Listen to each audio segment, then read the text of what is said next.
Assalamualaikum warahmatullahi wabarakatuh. Rahayu Sagung Dumadi. Kembali lagi di channel Babat Nusantara. Pada kesempatan kali ini, saya akan menceritakan sejarah tentang Ken Dedes. Tidak usah berlama-lama lagi. Mari kita masuk ke ceritanya. Ken Dedes.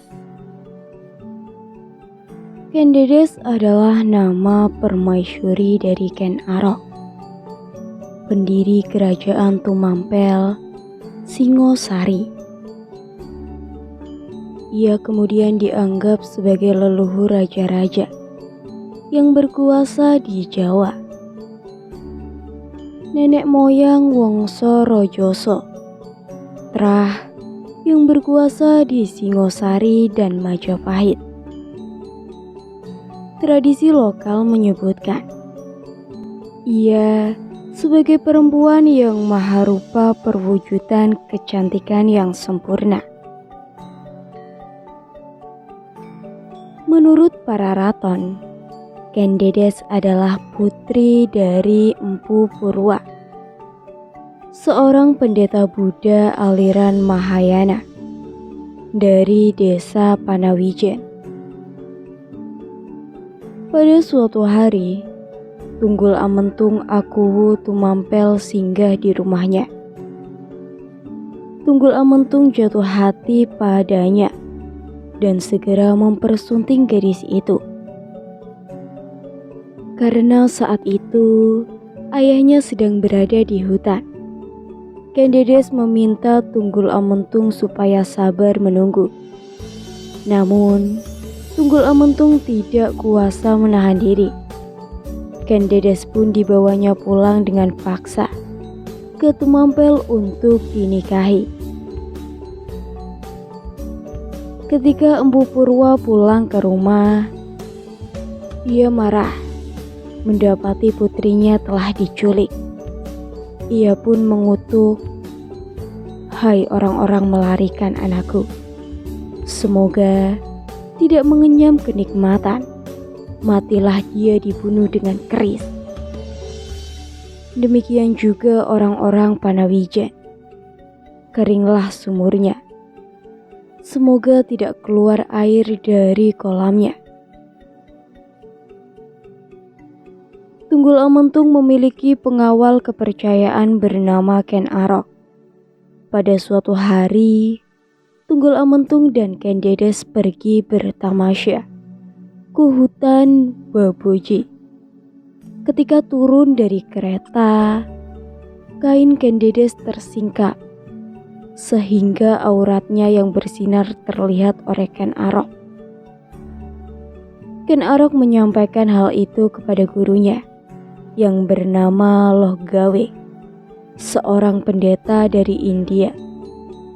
Menurut Loh Gawe, wanita dengan ciri-ciri seperti itu disebut sebagai Setri Najwari, yang diramalkan akan menurunkan raja-raja di tanah Jawa. Mendengar ramalan tersebut, Ken Arok semakin berhasrat untuk menyingkirkan Tunggul Amentung dan menikahi Ken Dedes untuk menjadi raja. Maka dengan menggunakan keris buatan Empu Gandring, Ken Arok berhasil membunuh Tunggul Amentung sewaktu ia tidur. Yang dijadikan kambing hitam adalah rekan kerjanya, sesama pengawal bernama Kebo Ijo. Ken Arok kemudian menikahi Ken Dedes, bahkan menjadi Akuwu baru di Tumampel. Ken Dedes sendiri saat itu sedang dalam keadaan mengandung anak Tunggul Amentung, keturunan Ken Dedes. Lebih lanjut, para raton menceritakan keberhasilan Ken Arok menggulingkan Kertojoyo Raja Kediri tahun 1222. dan memerdekakan Tumampel menjadi sebuah kerajaan baru dari perkawinan dengan Ken Arok. Lahir beberapa orang anak, yaitu Mahisa Wongteleng, Panji Saprang, Agina Baya, dan Dewi Rimbu. Sedangkan dari perkawinan pertama dengan Tunggul Amentung, Ken Dedes dikaruniai seorang putra bernama Anusapati. Seiring berjalannya waktu, Anusapati merasa dianaktirikan oleh Ken Arok. Setelah mendesak ibunya, akhirnya ia tahu kalau dirinya bukan anak kandung Ken Arok. Bahkan, Anusapati juga diberitahu kalau ayah kandungnya telah mati dibunuh Ken Arok. Maka dengan menggunakan tangan pembantunya, Anusapati membalas dendam, membunuh Ken Arok pada tahun 1247. Keistimewaan Ken Dedes. Tokoh Ken Dedes hanya terdapat dalam naskah Pararaton yang ditulis ratusan tahun sesudah zaman Tumampel dan Majapahit, sehingga kebenarannya cukup diragukan. Namun, sama sekali tidak terdapat dalam negara Kertagama atau prasasti apapun.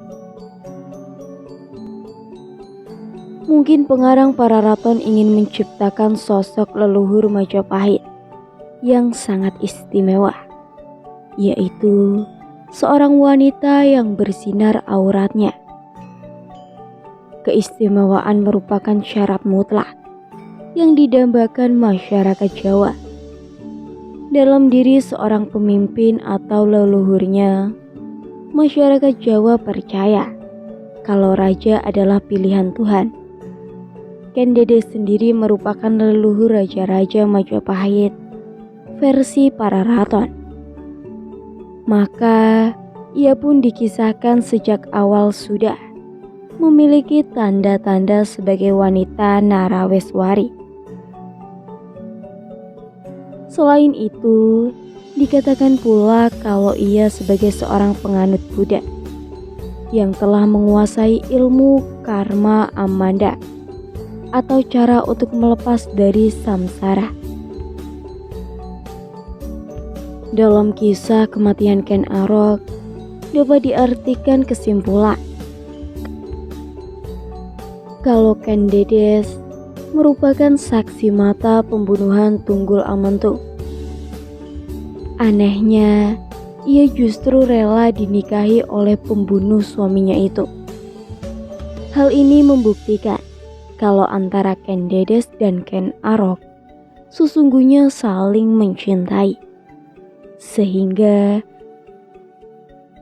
ia pun mendukung rencana pembunuhan Tunggul Amentung. Perlu diingat pula kalau perkawinan Ken Dedes dengan Tunggul Amentung dilandasi rasa keterpaksaan. Tahun kelahiran dan kematian Ken Dedes tidak tercatat dalam naskah dan prasasti manapun. Cukup sekian kisah sejarah tentang Ken Dedes. Semoga bermanfaat bagi kalian semua. Saya ucapkan terima kasih.